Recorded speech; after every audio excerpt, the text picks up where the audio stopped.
Goodness me, I've washed everything that wasn't moving today, which frightened my cats a bit, and my house is nice and clean.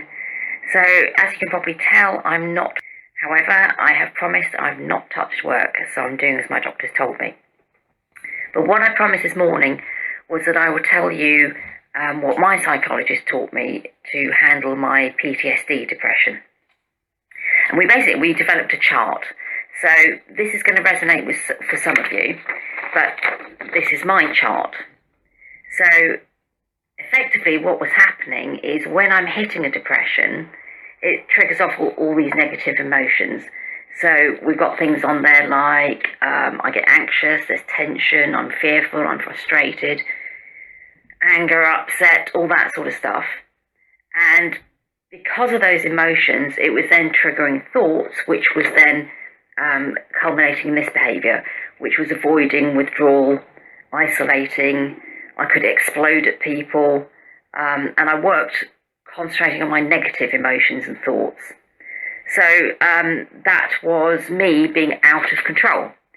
So therefore, he was explaining that what I was thinking was unrealistic, unreasonable, I'm assuming things, and the crisis, whatever crisis I'm going through, becomes almost unbearable.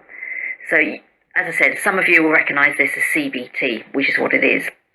And then the words that I keep using, which puts myself under pressure, are I must, I have to, I should, and what if I don't. And again, that puts too much pressure on you, particularly if you're coping with depression. So through the CBT, I've learned to gradually change my behaviour and my thoughts. So when I find that I'm thinking negatively and all these emotions start cropping up again, I now try and switch to a control aspect. So therefore, I'm trying to be realistic, I'm trying to be reasonable, I'm looking at the facts, and I'm appreciating that rather than it being a crisis, it's just unpleasant for the moment. And finally, this is the final sort of process versus content. I let myself feel the emotion, but then I sit down and I think what triggered it. And I talk to myself as I would a friend.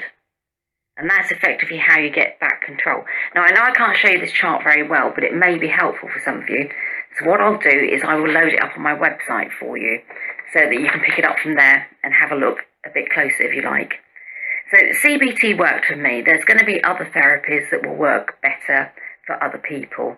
Oh, by the way, while I remember, somebody asked me to pop a note up of my website because apparently, even though I've verbally said it a few times, you weren't entirely sure where to go. So this is my website, and there's a tab on the homepage called the February 2016 Video Diary. So you can catch up with my other videos if you want to, but that's where you'll find the depression leaflet, which explains about depression or clinical depression. And as I said, I'll load up my CBT chart to see whether you get any benefit from it. So I hope that's helpful, and hope you have a good evening. I've now got to go and think about cooking, and then more rest.